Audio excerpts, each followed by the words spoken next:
포션, 민수기 토라 포션 핀카스인데, 우리 민수기 25장 11절 10절부터 우리 끝절까지 한번 이렇게 읽어보도록 합니다. 여호와께서 모세에게 말씀하여 이르시되, 제사장 아론의 손자 엘르아살의 아들 비느하스가 내 질투심으로 질투하여 이스라엘 자손 중에서 내 노를 돌이켜서 내 질투심으로 그들을 소멸하지 않게 하였도다. 그러므로 말하라. 내가 그에게 내 평화의 언약을 주리니 그와 그의 후손에게 영원한 제사장 직분의 언약이라. 그가 그의 하나님을 위하여 질투하여 이스라엘 자손을 속죄하였음이니라. 죽임을 당한 이스라엘 남자 곧 미디안 여인과 함께 죽임을 당한 자의 이름은 시므리니 실루의 아들이요 시므온인의 조상의 가문 중 한 지도자이며, 죽임을 당한 미디안 여인의 이름은 고스비니 수르의 딸이라. 수르는 미디안 백성의 한 조상의 가문의 수령이었더라. 여호와께서 모세에게 말씀하여 이르시되, 미디안인을 대적하여 그들을 치라. 이는 그들이 속임수로 너희를 대적하되 부올의 일과 미디안 지휘관의 딸 곧 부올의 일로 연병이 일어난 날에 죽임을 당한 그들의 자매 고스비의 사건으로 너희를 유역하였음이니라. 아멘. 자, 우리가 광야 40년의 여정 속에서 볼 때 아주 너무 안타까운 사건인데요, 시내산에서 언약을 얻었습니다. 언약을 맺고 그래요. 그리고 한 1년 정도를 성막을 짓고 그리고 행진을 하다가 가데스 바네아 사건, 가데스 바네아 사건을 통하여서 이스라엘 백성들에게 40년의 이방 지역의 방황, 그래 광야 40년의 여정이 부과가 된 겁니다. 부과가 됐는데 이제 39년이 다 지나갈 때쯤에, 이제 요때쯤에 바로 이 비느하스 사건이 일어납니다. 여러분, 비느하스 사건이 일어나는데 여기서 특이할 점은 이스라엘의 지도자 한 사람이 이방 여인 고스비에 의해서 미혹되고 유혹을 당하면서 약 한 24,000명의 이스라엘 백성들이 하나님의 그 질병 내림을 통하여 이제 죽임을 당한 사건입니다. 여러분, 죽임을 당한 사건. 너무 안타깝잖아요. 약속의 땅이 이제 가나안 땅에 들어갈 날이 얼마 안 남은 상태에서 광야 40년의 여정이 마무리될 때쯤에 이 사건이 일어났는데, 이 사건은 오늘날 예수 그리스도 안에서 기독교 2000년의 역사 속에서 지금 우리 시대의 이방인 시대가 거의 마무리될 때쯤에 이렇게 병렬 구조로 비느하스 사건이 이제 우리들에게 비춰집니다. 그래서 3500년 전에 일어났던 사건들이 오늘날 우리 시대에 투영이 되는데, 그게 이제 계시록 17장 사건입니다. 계시록 17장에 음녀 사건이 나오는데, 음녀와 짐승을 탄, 그래요. 이런 관점에서 오늘 토라 포션의 이 과정들을 여러분들이 한번 음미하시고 묵상하시면서 따라오시길 바랍니다. 자, 먼저 핀하스, 이 5, 7, 8, 9, 40인데 민수기 25장 11절 이하에 비느하스가 내 질투심으로 질투하여 이스라엘 자손에서 내 노를 돌이켜서 내 질투심으로 그들을 소멸하지 않게 하였도다 하고 하나님께서 이렇게 말씀을 하셔요. 이런 것들이 이제 믿음의 선진들이 이루신 열정의 파노라마다 하고 저는 이렇게 정의를 내렸는데, 비느하스의 이 열정이 칸나, 그래, 열심을 내는 이 열심이 이후로 이제 이스라엘 왕국이 세우기 직전에 다윗 소년과 골리앗을 통하여 이제 나타나기도 합니다, 여러분. 그래서 이 어린 다윗 소년이 3m가 넘는 이 골리앗을 향하여 달려가는 이런 과정에서 여호와의 열심히 이 다윗, 이 소년을 이렇게 이끌으시는 이런 장면들입니다. 이런 칸나, 이 열정이 예수 그리스도 안에서 이제 완성되는 그런 모습들을 우리에게 보여줍니다. 그리고 이 말씀이 요한복음 2장 16절에 비둘기 파는 사람들에게 이르시되 이것을 여기서 가져가라. 내 아버지의 집으로 장사하는 집을 만들지 말라 하시니, 제자들이 성경 말씀에 주의 전을 사모하는 열심이 나를 삼키리라 한 것을 기억하더라. 그러면서 이 비느하스로부터 시작됐던 이런 칸나 열심이 예수 그리스도 안에서 이게 성취되는 것들을 이렇게 오버랩하는 장면입니다. 자, 우리 다음을 한번 들어볼까요? 자, 여호와의 질투심으로 싸운 비느하스, 그래요. 이제 미디안의 한 여인을 데리고 그의 형제로 다 온지라. 그러면서 이 비느하스가 하나님의 열심으로 그 이스라엘 남자를 따라 그의 막사에 들어가 이스라엘 남자와 그 여인의 배를 뚫었죠. 두 사람을 죽이니 연병이 이스라엘 자손에서 그쳤더라. 이렇게 얘기를 합니다. 큰 그림으로 한번 볼까요? 큰 그림으로 한번 이렇게 보면은 이제 비느하스고 여기 이제 고스비 이방 여인이고 이스라엘의 지도자의 한 사람으로서 이방 여인의 유혹에 넘어가 가지고 이스라엘 진영 안으로 끌고 들어와서 이스라엘 백성들이 24,000명 막 죽어가는 과정 중에 있는데 이 비느하스가 하나님의 열심으로 이들을 찔러 이 둘을 하나로 찔렀다는 거예요. 꿰뚫었다는 얘기예요. 이런 식으로 하다 보니까 하나님의 진노가 그치면서 이스라엘 백성들의 연병이 그쳤더라. 이렇게 얘기를 합니다. 그리고 나서 이제 비느하스를 축복하시는데 2호장 11절 이후로 비느하스가 내 질투심으로 질투하여, 그래 하나님께서 비느하스가 내 질투심으로 질투하였다는 거예요. 이스라엘 자손 중에서 내 노를 돌이켜서 내 질투심으로 그들을 소멸하지 않게 하였도다. 이렇게 칭찬하시는 장면. 그리고 나서 내가 그에게 내 평화의 언약을 주리니 그와 그의 후손에게 영원한 대제사장 직분의 언약이라. 그가 그의 하나님을 위하여 질투하여 이스라엘 자손을 속죄하였음이니라. 이렇게 말씀하십니다. 자, 이런 이 열심이 계속해서 이제 이스라엘 백성들 가운데 나타나죠.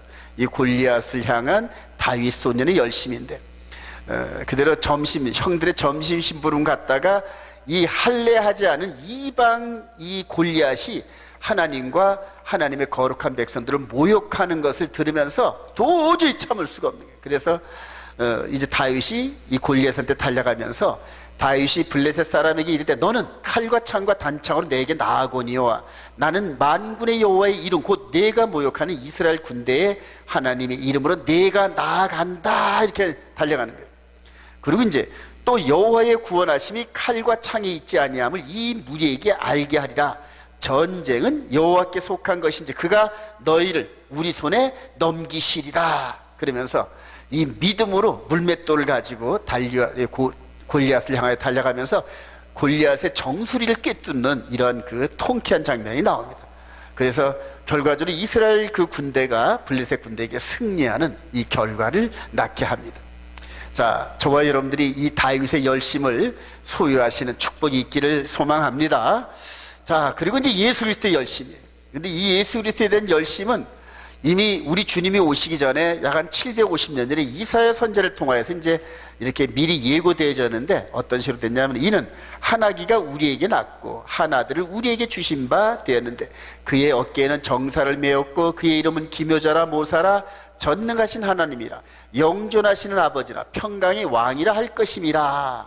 그 정사와 평강의 더함이 무궁하며 또 다윗의 왕자와 그의 나라에 군림하여 그 나라를 굳게 세우고 지금 이후로 영원히 정의와 공의로 그것을 보존하실 것이라. 만군의 여호와의 열심이 이를 이루시리라. 그래요. 그러면서 이 여호와의 열심이 이런 일들을 이루는데 그분이 누구냐 하면은 이분이란 얘기. 이분이 750년 후에 말씀대로 그대로 이 땅에 오셔서 말씀이 육신이 돼서 이 땅에 오신 예수 그리스도. 할렐루야. 자, 그렇게 해서 요한복음 2장 14절 이 안에 이제 성전 안에서 소와 양과 비둘기 파는 사람들과 돈 바꾸는 사람들이 앉아 있는 것을 보시고 노끈으로 채찍을 만들어서 양이나 소를 다 성전에서 내쫓고 돈 바꾸는 사람들의 돈을 쏟으시고 엎으시며 내 아버지의 집으로 장사하는 집을 만들지 말라 하시니 제자들이 성경 말씀에 주의 전을 사모하는 열심이 나를 삼키려 한 것을 기억하더라. 하나님의 거룩한 성전이 이렇게 양과 소를 파는데 이 안에 온갖 야바이가 들어가 있습니다, 여러분. 그래서 이스라엘의 성전을 이렇게 지키는 이 사두개인들과 이 대제사장들과 장사꾼들이 야합을 해가지고 완전히 강도의 소굴로 만들어버렸어요.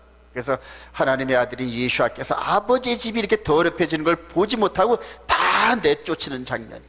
근데 이 열심을 통하여 더 큰 일을 이루시는데 아버지의 말씀을 이루시려고 십자가를 짊어진 예수 그리스도의 열심인데 히브리서 12장 1절에 이러므로 우리가 우리에게 구름같이 둘러싼 허다한 증인들이 있으니 모든 무거운 것과 얽매이 쉬운 죄를 벗어버리고 인내로서 우리 앞에 당한 경주를 하며 믿음의 주여 또 온전하게 하시는 이 예수를 바라보자. 그래. 예수가 온전케 하신 믿음의 주인데 그는 그 앞에 있는 기쁨을 위하여 십자가를 참으사 부끄러움을 개의치 아니하시더니 하나님 보좌 우편에 앉으셨느니라. 그래요.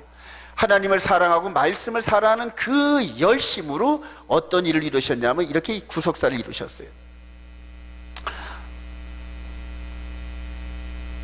자, 이렇게 이루시면서 이 땅에 오셔서 이렇게 이 유월절 양으로 묶여서 끌려가시는 것처럼 십자가를 짊어지시고 골고다 언덕을 향하여 올라가시고 십자가에 못 박히시면서 달리셨어요. 온갖 멸시와 조롱이 있는 그런 가운데서도 즐거운 마음으로 그 길을 가셨다 하셨는데 왜냐? 바로 이 부활의 영광을 바라보려고. 할렐루야. 이것을 바라봤단 말이에요. 그리고 영화로운 몸으로 하나님 보좌 우편으로 올라가는 그것을 보셨기 때문에 이런 과정들을 즐거운 마음으로 감당하셨다는 거예요. 즐거운 마음으로. 그리고 죽으시고 장사된 지 3일 만에 부활하셔서 제자들과 함께 40일 동안 하나님 나라에 대한 비밀을, 보이지 않는 하나님 나라에 대한 비밀을 말씀을 하시고 하늘로 올라가셨다는 거예요. 자, 이렇게 해서 이렇게 우리 눈에 보이는 방법을 통하여서 우리 영이 순종하는 이런 것들을 보여주시는데 우리 영의 몸이 이렇게 죄의 죽을 몸으로 끌려가고 예수와 함께 십자가에 못 박혀 죽으시고 그리고 장사되었으면 그래요. 여기서 장사되었으면 이게 이제 로마서 6장 얘기인데 한번 로마서 6장 펴볼까요? 로마서 6장을 이렇게 펴보고 로마서 6장 1절에 이렇게 바울 사도가 이렇게 고백을 합니다. 그런즉 우리가 무슨 말을 하리요? 은혜를 더하게 하려고 죄에 거하겠느냐? 그럴 수 없느니라. 죄에 대하여 죽은 우리가 어찌 그 가운데 더 살리요? 무릇 찬양하시고 기도하십시다. 꼭 그리스도 예수와 합하여 세례를 받은 우리는 그의 죽으심과 합하여 세례를 받은 줄을 알지 못하느냐? 그러므로 우리가 그의 죽으심과 합하여 세례를 받음으로 그와 함께 장사되었나니 이는 아버지의 영광으로 말미암아 그리스도를 죽은 자 가운데 살리신과 같이 우리로 또한 새 생명 가운데서 행하게 하려 함이라. 우리 5절 다시 한번. 만일 우리가 그의 죽으심과 같은 모양으로 연합한 자가 되었으면 또한 그의 부활과 같은 모양으로 연합한 자도 되리라. 이렇게 선언합니다.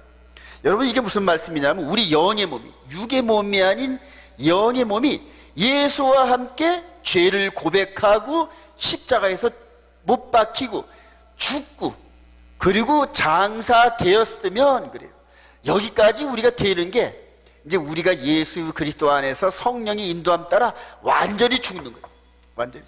그래서 옛사람, 옛 영이 마귀의 지배하에 있었던 우리의 옛사람이 예수와 함께 죽었으면 그 다음에 예수와 함께 부활하리라. 할렐루야.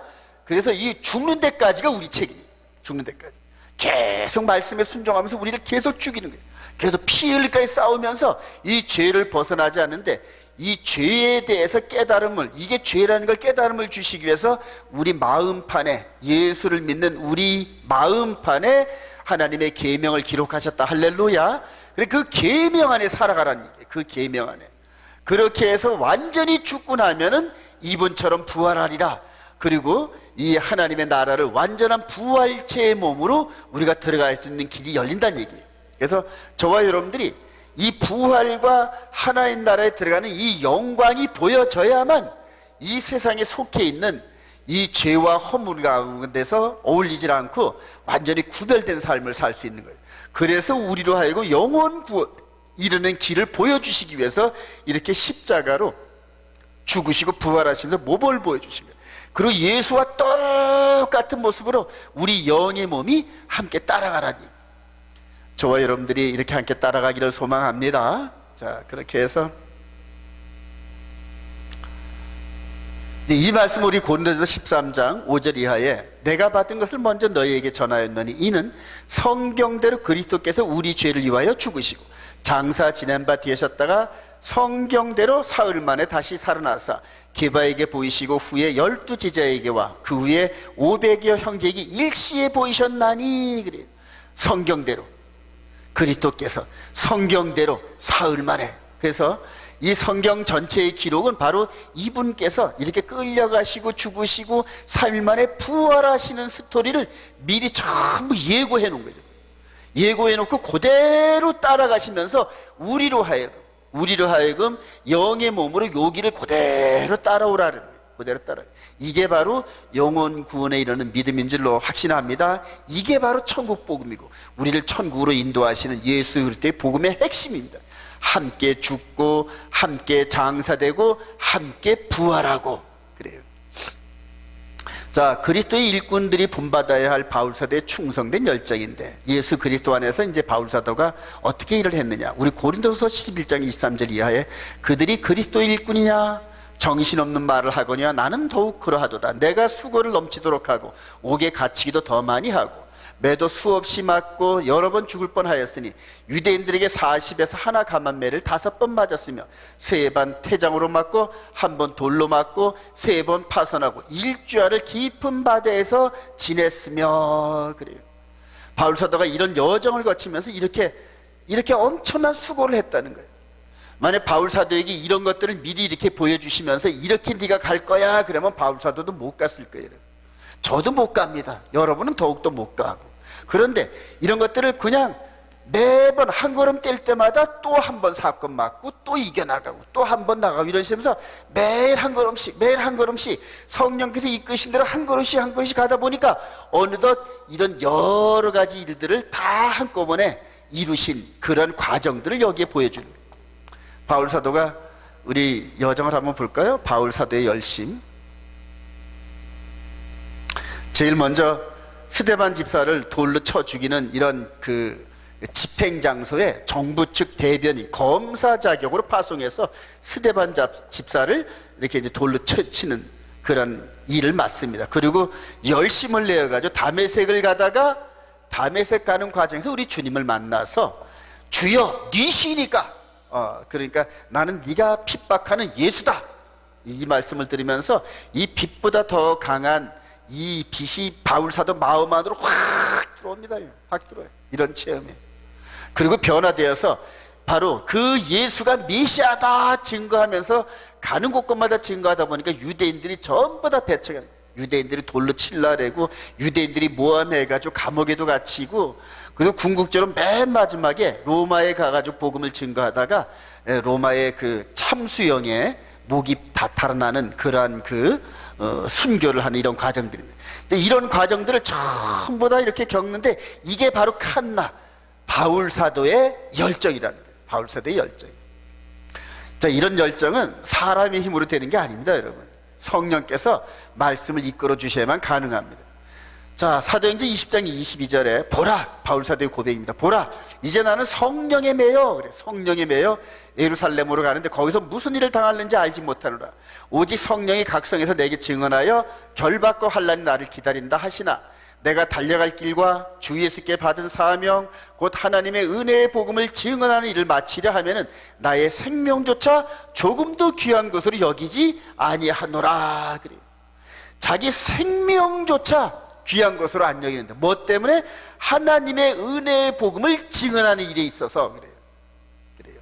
이게 바로 이 역사의 흐름 속에 있는 이 열정을 가진 사람들의 열전 행전입니다. 열심 행전이.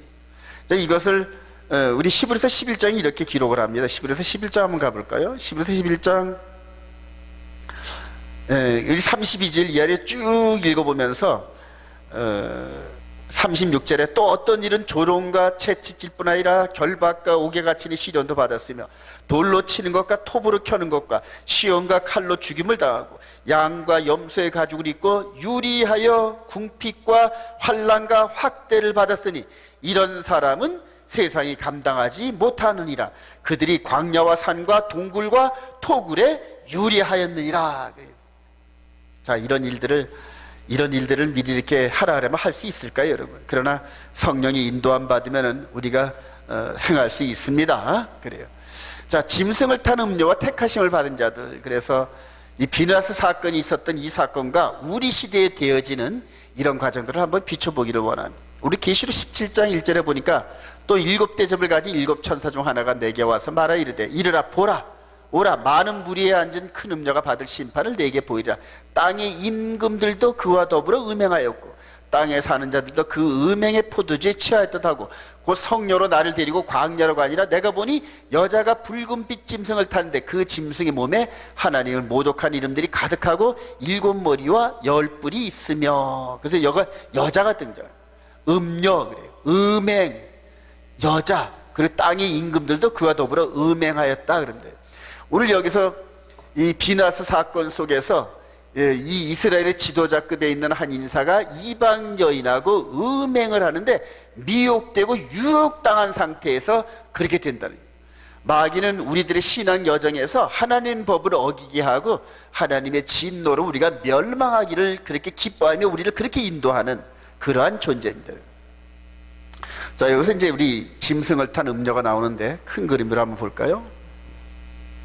마지막 때는 이스라엘을 중심으로 해서 마지막 이 세력들이, 이 종교 세력들이 전부 다 연합이 됩니다. 종교 세력이 연합돼 가지고 그 종교와 그 다음에 정부, 이 정부 지도자, 이 나라 국가가 연합을 하는 시스템으로 이제 이렇게 나옵니다. 우리나라도 지금 벌써 이 교회를 핍박하려고 교회 안에서 크게 찬송도 못 부르게 하고 밥도 같이 나누지 못하게 하는 이런 세상법을 가지고 영적으로 하나님을 섬기는 하나님 나라를 핍박하기 시작한다 여러분. 앞으로 이제 점점 더 조여올 텐데 그럼에도 불구하고 하나님을 섬기는 자리에서 절대 벗어나지 않는 그런 일꾼들이 마치 비누아스 같은 열정을 가진 그런 백성들이다 이렇게 얘기를 합니다. 자, 그래서 이들이 이제 그들이 이 땅의 짐승을 갖고 있는 그들이 한 뜻을 가지고 자기의 능력과 권세를 짐승에 주더라. 그들이 어린 양과 더불어 싸우려니와 어린 양은 만주의 주시요 만왕의 왕이심으로 그들을 이기실 터이요 또 그와 함께 있는 자들 곧 부르심을 받고 택하심을 받은 진실한 자들도 이기리로다 그래요. 앞으로 저와 여러분들이 이제 마치 비누아스 사건 때처럼 일들이 다가오는데 이런 일이 어떻게 다가올지는 모르지만 예수 그리스도가 이들에게 승리합니다. 할렐루야.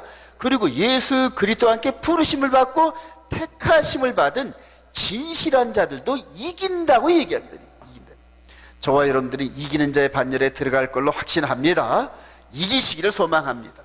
자, 더불어서 오늘 이 토라 포션 중에 여호와의 절기가 나오는데 하나님께 예배를 드리기 위하여 미리 약속되어진 시간이 바로 여호와의 절기입니다. 따라합시다. 모에드, 정한 때, 장소, 모임, 어포인티드 타임이라니. 어포인티드 타임. 자, 에레미야 8장 7절 공중의 학은 그 정한 시기를 알고 산비둘기와 제비와 두루미는 그들의 올 때를 지키려는 내 백성은 여호와의 규례를 알지 못하도다 이렇게 한탄하십니다. 하나님께서 창조하시면서 축복하신 모든 동물들도 자기들의 때를 분별한다는 얘기예요. 그러니까 창조주 하나님께서 심어주신 그들의 때와 그들의 시간대를 알고 일사불란하게 움직이는데 죄악에 빠져있는 우리 인간들은 하나님이 정하신 때를 알지 못하도다 그렇게 좀 한탄하십니다. 이게 에레미야 시대 때 한탄인데 지금부터 약 한 2600년 전 그때 메시지인데 오늘날도 동일하게 저와 여러분들 대부분이 여호와의 때를 알지 못한다 여러분. 왜냐하면 바뀐 법을 따라가다 보니까 여호와의 법에 대해서는 전혀 신경 쓸 시간이 없었어. 그래서 엉터리 법을 따라가다가 하나님을 만나지 못하는 그런 불행에 닥쳐져 있습니다.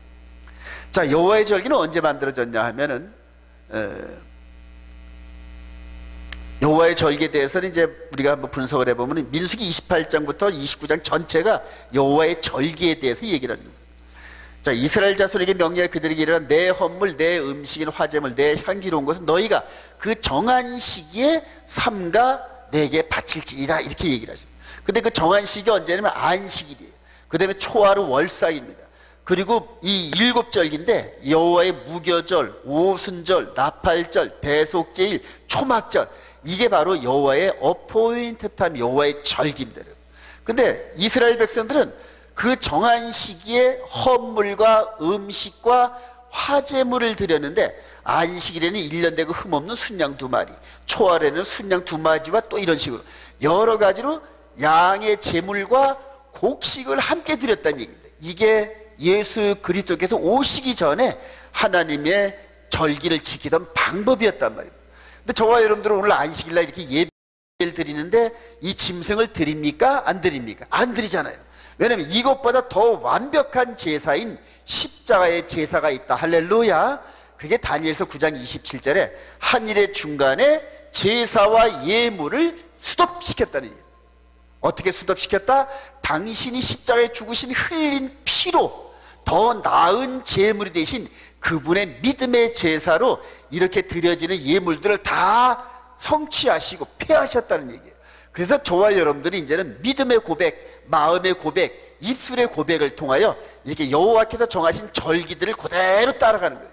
그래서 절기를 폐한 것이 아니라 절기 때마다 드려지는 양과 이런 번제 제물, 이걸 폐하신 거지 절기 자체를 폐한 게 아니란 얘기입니다.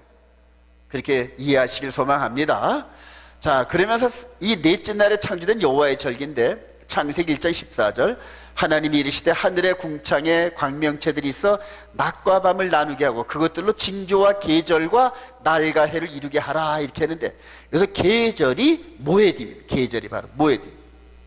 자, 그래서 우리 인간들이 창조된 6일째 되는 그날 이전, 이틀 전, 즉 넷째 날에 하나님께서 징조와 절기들을 만드시면서 장차 태어날 아담과 하와를 통한 하나님의 거룩한 형상을 닮은 백성들의 영혼의 열매를 거두시는 그런 농사법을 미리 우리들에게 제시하신 겁니다. 그래서 이 농사법대로 그대로 행하신다는 얘기죠. 그래서 이스라엘의 7대 절기로 이제 이게 보여지는 건데, 봄절기가 유월절, 무교절, 초실절, 오순절, 가을절기가 나팔절, 대속절, 장막절, 이렇게 되는 겁니다. 그리고 이게 이제 바로 우리 주님을 통하여서 봄절기 때 이렇게 유월절, 무교절, 초실절, 오순절을 통하여 봄절기가 이루어진 상태에서 이후로 이방인의 충만한 시간을 주신 다음에 앞으로 이루어질 나팔절, 대속절, 초막절의 절기가 우리를 기다리고 있습니다. 그래서 이게 계시록 얘기입니다. 이게 계시록 얘기. 자, 그래서 골로새서 2장 10절 바울 사도가 이제 고백을 이제 선언을 하신데, 그러므로 먹고 마시는 것과 절기나 초하루나 안식일을 이유로 누구든지 너희를 비판하지 못하게 하라. 이것들은, 즉 이렇게 이런 것들은 장래일의 그림자이나 몸은 그리스도의 것이라 그래요. 그래서 그리스도가 오셨으니까 폐했다, 이렇게 얘기를 하는데 아니란 얘기입니다. 이런 것들은 장래 완성될 예수 그리스도의 사역에 대한 그림자이지만은, 그러나 그 몸통은 바로 예수 그리스도란 얘기. 그래서 봄절기를 이루시고 가을절기를 아직 남겨놓으신 상태에서 이 절기 시스템을 폐했다? 그럴 수 없느니란 얘기. 그럴 수 없느니라. 그래서 절기의 끝자락, 이 우리 주님이 재림하시는 이 절기의 끝자락이 장막절이다. 근데 이 절기가 돼야 완성이 되는 이런 그림들을 우리 하나님께서 성경을 통해 우리한테 미리 보여주세요. 그리고 우리가 이 시스템 안에서 이렇게 계속 반복적으로 이 절기 안에 우리가 들어가면서 같이 우리 하나님의 시간 안에서 우리가 말씀과 함께 교제를 나누면서 우리도 모르게끔 우리들의 몸과 마음에 우리 주님의 사역인 이 시스템이, 절기 시스템이 우리 안에 배어들게 하신단 말이에요.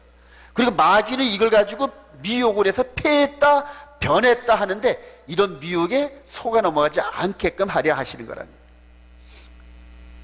자, 다니엘의 70일에와 여호와의 절기인데 아주 너무너무 중요합니다. 다니엘서 9장 24절 내 백성과 내 거룩한 성을 위하여 70일을 기한으로 정하였나니 허물이 그치며 죄가 끝나며 죄악이 용서되며 영원한 의가 드러나며 환상과 예언이 응하며 또 거룩한 이가 기름 부음을 받으리라 해놓고, 우리 주님이 오시는 그때의 사역을 이게 70일을 통하여 미리 보여주셨는데, 바로 한일에 69일에까지 끝나고 한일의 가운데 이루실 이 여호와의 절기에 우리 주님의 사역이 한일의 가운데 들어있는 겁니다.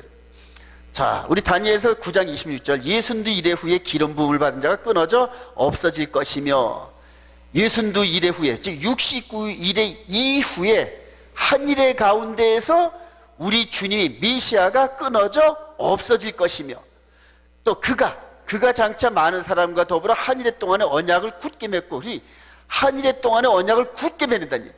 누가? 메시아가. 자, 그래놓고 그가 그 일의 절반의 제사와 예물을 금지할 것이며, 한일의 언약의 중보 제물로 이전에는 동물 제사와 곡물 드리는 이런 제사법을 통하여 하나님을 섬겼던 그 방법을 폐하시고 이제는 십자가로 완전한 이 새 언약의 예법을 우리 주님께서 제정하셨다. 할렐루야. 바로 그렇게 해석을 하면 됩니다. 그래서 한일의 가운데 우리 주님의 실제적인 사역이 이루는데, 봄절기 때는 우리 주님께서 인카네이션 하셨고, 가을절기 때는 마귀가 인카네이션한 적그리스도가 내가 메시아여 하고 이제 전면에 등장하는 속임과 미혹의 사건, 여기 미혹과 유혹하는 일들이 이제 후 3년반에 이루어지면서 수많은 사람들이 실족해 넘어집니다. 실족해 넘어지는데 바로 비느하스 사건 때처럼 전부 다 실족해서 넘어지는 이런 사건들이 이제 벌어진다는 얘기예요. 자, 결론입니다. 우리 악한 날에 음료와 싸워서 승리하는 비느하스 같은 성도들이 됩시다. 그래요. 히브리서 5장 12절에 때가 오래되었으므로 너희가 마땅히 선생이 되었을 터인데 너희가 다시 하나님의 말씀의 초보에 대하여 누구에게서 가르침을 받아야 할 처지이니 단단한 음식은 못 먹고 젖이나 먹어야 할 자가 되었도다. 단단한 음식은 장성한 자의 것이니 그들은 지각을 사용함으로 연단을 받아 선악을 분별하는 자들이라. 그래요. 즉 단단한 음식을 먹으면서 지각을 사용하고 연단을 받아서 선악을 분별하는 자들이에요. 여러분, 이 생명의 성령의 법안에서 오랫동안 하나님의 성령이 인도하심 받으면서 트레이닝 된 자들은 말씀의 빛을 통하여 과거와 현재를 봅니다. 할렐루야. 그리고 그 조명의 빛으로 미래를 보는 힘이 생깁니다. 여러분, 미래를 보는. 저와 여러분들이 지금 이제 닥쳐질 이 현재가 미래가 이 부분인데, 한번 크게 한번 다시 보여드리죠. 저와 여러분들 앞에 3500년 전에 비느하스처럼 하나님께서 이 시대에 누가 비느하스처럼 내 마음을 시원하게 할꼬 하고 누군가 찾는 사람들이 있는데, 그게 바로 이 말씀의 전신갑주를 입은 이 사람이에요. 이제 바울 사도가 이제 이렇게 얘기를 한 건데, 자, 이 시대에 음녀가 짐승을 타고, 즉 종교와 정치가 연합이 되는 아주 괴물 같은 그런 존재가 등장하면서 예루살렘의 성전산을 중심으로 해서 온갖 미혹의 사건들이 앞으로 벌어집니다. 여러분, 온갖 미혹의 사건들이 벌어진데, 그때 말씀의 전신갑주를 입은 사람들이 아니면은 전부 다 이 적그리스도의 우상에게 경배하고 절한다, 이렇게 성경은 기록되어 있어요. 이게 앞으로 우리들 앞에 닥쳐질 사건인데, 이 사건이 바로 3500년 전에 광야 40년 동안에 이루어졌던 비느하스 사건하고 거의 매칭이 된다는 얘기입니다. 거의 매칭이 된다는 얘기입니다. 그리고 이걸 이길 수 있는 방법으로 제시한 게 바울 사도가 이렇게 얘기를 합니다. 마귀의 관계를 능히 대적하기 위하여 하나님의 전신갑주를 입으라. 그래, 마귀의 괴계. 여기서는 마귀가 이방 여인 고스비를 사용해 가지고 이스라엘 안에 음행이 들어가게 해서 24,000명이 멸망당해 했는데, 이때 마지막 때는 마귀의 하수인인 적그리스도가 등장하면서 실제적으로 이 세상을 지배한다. 3년 반 동안. 그러면서 온갖 거짓과 미혹으로 우리를 미혹하는데, 그때 그를 이길 수 있는 사람들은 하나님의 전신갑주를 입는 사람들 아니면 불가능하다, 이렇게 얘기를 합니다. 자, 왜냐하면 우리의 씨름은 혈과 육을 상대하는 것이 아니요 통치자들과 권세들과 이 어둠의 세상 주관자들과 하늘에 있는 악의 영들을 상대함이라. 그래요. 하늘에 있는. 그러니까 눈에 보이는 싸움은 이렇게 로마군이 최고로서 싸워서 이기는데, 눈에 안 보이는 자들과 싸워야 되니까 이 말씀의 전신갑주를 입는 로마군의 이 무장처럼 우리 속 사람이 무장을 하라는 얘기예요. 근데 그게 바로 이 에베소서 6장을 한번 가보십시다. 에베소 6장으로. 바울 사도가 이제 우리에게 말씀을 하시는데, 14절 이후로 13절에 그러므로 하나님의 전신갑주를 취하라. 이는 악한 날에 너희가 능히 대적하고 모든 일을 행한 후에 서기 위함이라. 그래. 악한 날에. 그래. 여기서 바울 사도가 봤던 악한 날이 언제일까요? 물론 기독교 2000년 동안에 그 시대마다 악한 날들이 계속 있어 왔는데, 마지막 때 진짜 악한 날의 종합 선물 세트 같은 그런 모습이 앞으로 저와 여러분들 앞에 등장하기 시작합니다.